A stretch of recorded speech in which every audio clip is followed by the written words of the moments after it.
Hello, this is Anton, and today is November 29th, 2022. And today's episode, number 40, is titled Sentiment versus the Market. Now, for decades, the market has correlated very closely to consumer sentiment. And last week, the University of Michigan reported on their consumer sentiment report that consumers have reached the lowest point in their reading since 1951.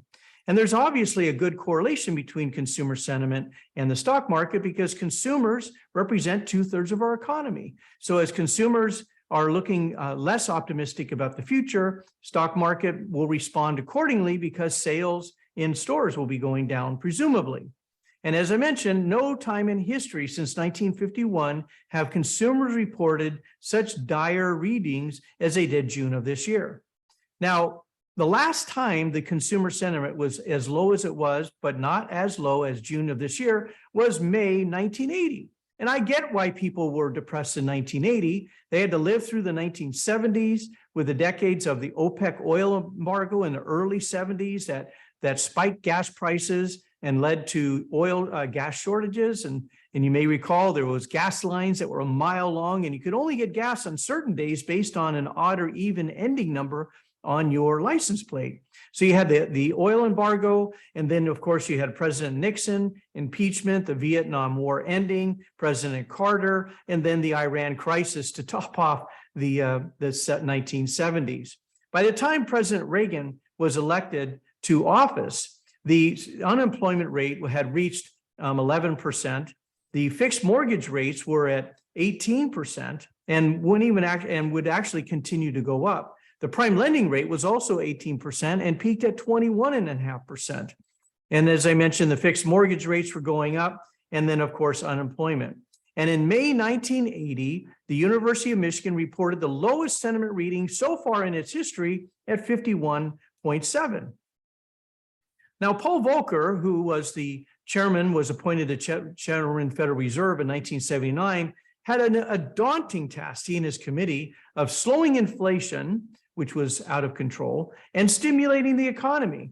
And the interest rates are already at historic highs. Slowing inflation is typically done by raising rates, and stimulating the economy is by slowing rates. And as you know, Jerome Powell has been raising rates this year to slow inflation. But unfortunately, Paul Volcker did not have the benefit of starting at a zero interest rate and to be able to go from there. He was already at 18% on the prime lending rate.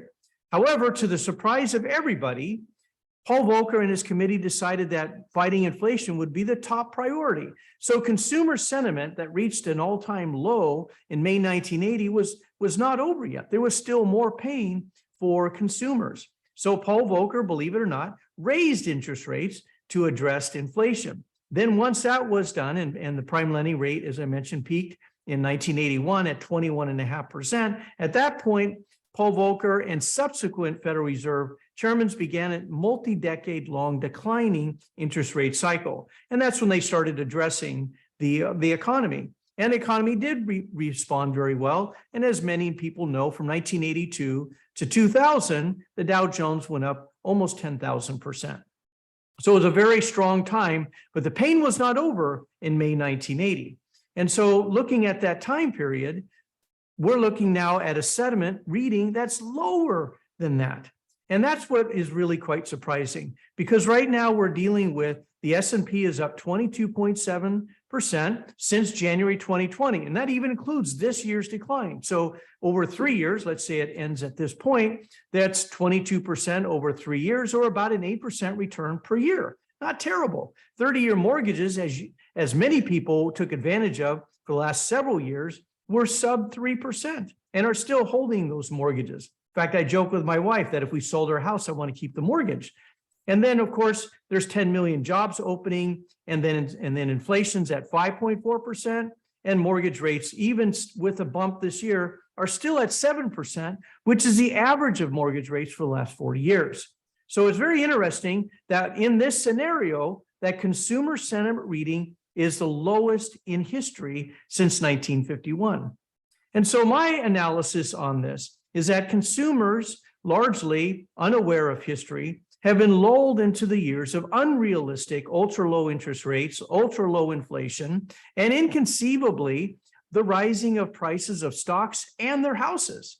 It just doesn't make sense. And so much of this pessimism has reached new lows that surpasses all the challenges that consumers have faced since 1951. So I'm not sure if the University of Michigan has changed their polling policies, or people have been just so lulled into this and are disconnected with history. The most important factor of this podcast that I want to point out is that in today's current economic time, that we are in better shape than all of the previous historic times where the economy was in a recession or in worse time, and surprisingly, even better than some of the better years of the past. For reference, in 1995 to 2000, the national housing prices increased 23% in those 5 years, about 4% a year. The S&P 500 increased 219%. But that's not even part of the story. Technology was on fire, and the growth of technology companies skyrocketed with new products coming to marketplace. And IPOs, initial public offerings, on some of these technology companies skyrocketed, and some 100% increase on their first day. The S&P 500, as I mentioned, was up 219% in those 5 years. NASDAQ doubled that and increased 441% in those 5 years. That was 1995 to 2000. What was the time period like for the economy? Well, the 30-year national mortgage fixed rates were at 9% in 1995. They slowly declined to below 7% by 2000. Unemployment was 5.6%, almost double what it is today, and only slowly declined to 4.1% by December 1999. So that's still well above today's current unemployment at 3.5%. Previous periods are far greater national financial stress than what we're experiencing right now. And in all cases of the past financial time periods, they were followed by economic recovery and stock market rally to new highs. That's very important to know that in today's economic times, with all of the challenges that we're facing in the US and around the world, is still better than many of the times of the past, and even some of the better times of the past. Remains to be seen, not when, but if, it remains to be seen when and not if that economic recovery and the market rally will surpass January's 2022 market high. I'm absolutely confident that the US economy will come through this, and that will be followed by a stock market rally. So what does this mean to me? The pressure cooker developing in China finally exploded over the weekend. I'm sure all of you have been reading. It was only a matter of time that, even at great personal risk, that Chinese residents and citizens would begin to openly protest the ridiculous, unproven, and failing zero-tolerance policy of COVID.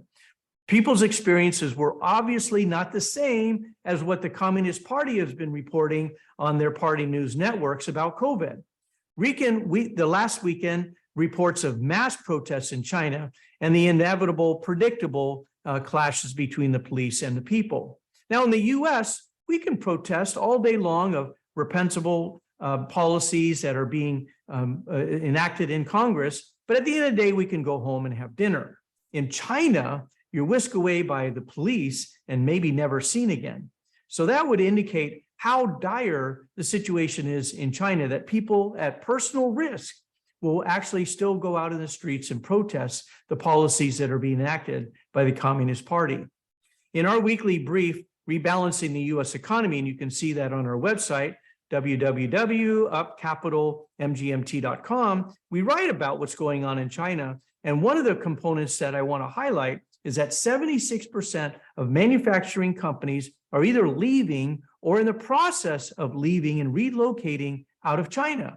This is not a short-term situation. When these manufacturing companies leave, China loses those businesses.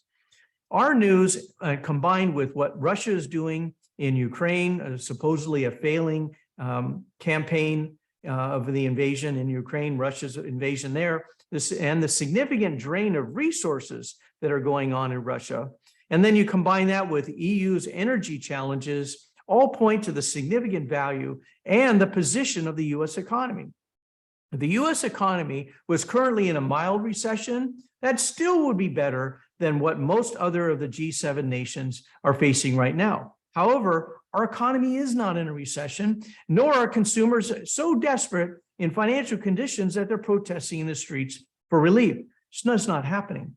We have maintained our favorable view of the economy and the stock market, partially due because of how poorly other countries are doing right now.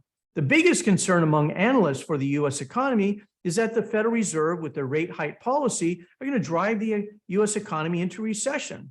However, nobody seems to mention, what if the Federal Reserve had not started raising rates earlier this year? Can you imagine what the housing and mortgage market would be doing right now? It would be on fire, skyrocketing, and leading to possibly another 2008 financial crisis. Corporate and individual borrowing would soar to new levels of debt and potentially driving banks and financial institutions into bankruptcy as they're servicing sub 3% loans, some for 30 years. And that would be similar to the 1980s savings and loan crisis. And then not to mention the runaway government debt that has been developed over the last couple of years and largely rationalized because of low interest rates. And that's starting to come and abate in that growth.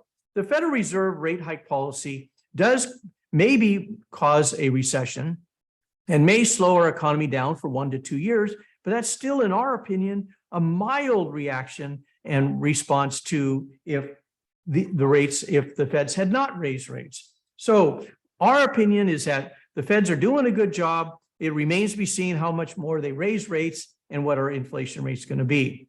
Give us a call if you have any questions about this update or anything about your finances. We'd love to talk to you. And give us a call just to say hi. We'd enjoy hearing from you. Talk to you soon. Bye.